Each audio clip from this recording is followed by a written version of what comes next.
Well, talk to us a little bit about, particularly like myself or others that will watch us that haven't the slightest idea what it's like to be in the thick of battle.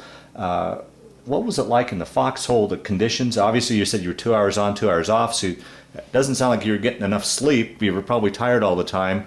How to, you're tired. It sounds like you're on the elements all the time. You probably hadn't showered. Hygiene probably wasn't so good. Any of those alone, I think, would eventually wear down a person. But now you've got the umbrella of the stress of war on top of that.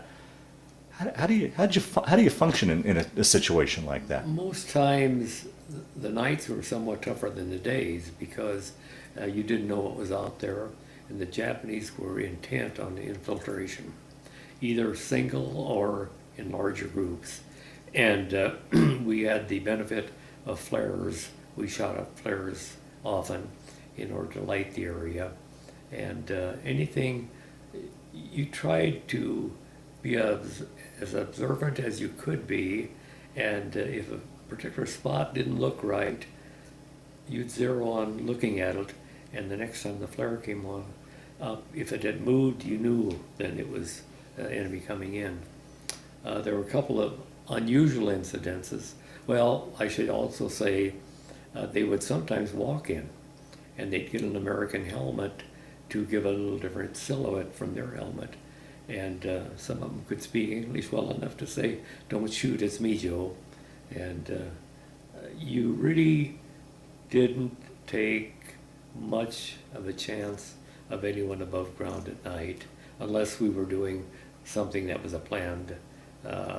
If someone was hit, well, I'd holler out medic and away I'd go. But other than that, one night we had what looked like about platoon strength coming up this. We were set up in an L-shaped formation. There were two ridges that in the center there was a little trail, and we thought maybe it was a outfit to our side that was pulling back. And when they got close enough, we saw they were Japanese. Oh boy! And of course, that was a night fight.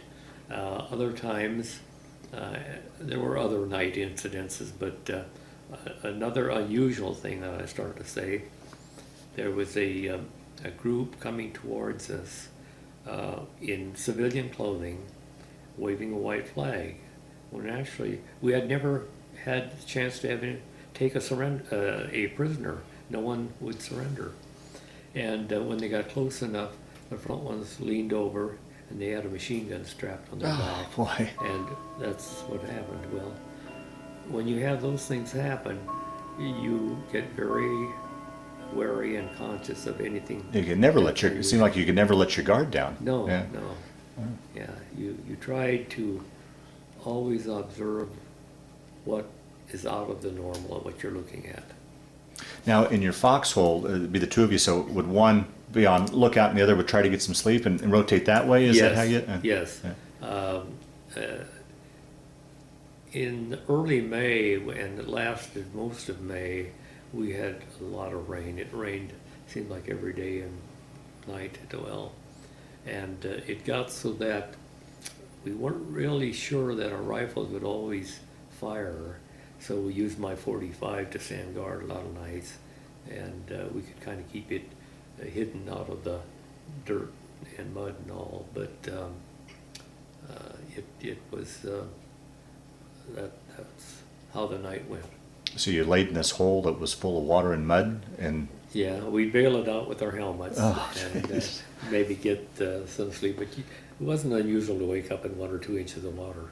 There's no way you could put a cover over the top of that? Oh, no. If you put a slicker over top and the flare went up, it'll look like a reflect, beacon. Yeah. Okay. One question that made me think here, a statement you made earlier, you're saying that at night everybody kind of stayed below ground, but if somebody yelled medic, you were up and going at it. Didn't that put you at risk at potentially friendly fire from somebody? Well, I would call out. Oh, medic, okay. I would call out. Oh, okay. Yeah. Oh, okay. So that we got along with that, all right. Okay.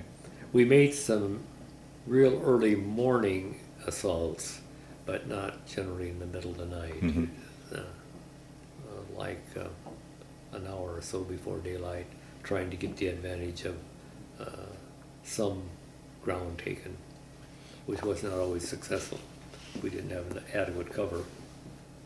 Now, when you talk ground taking and moving, are you talking hundreds of yards at a time, miles or feet, or how were you gauge your movement? I guess for us, It was yards. yards. Yes. Oh, jeez. Yes, because the ridges were fairly close together, and if it wasn't that, it was the hills that also gave cover and all.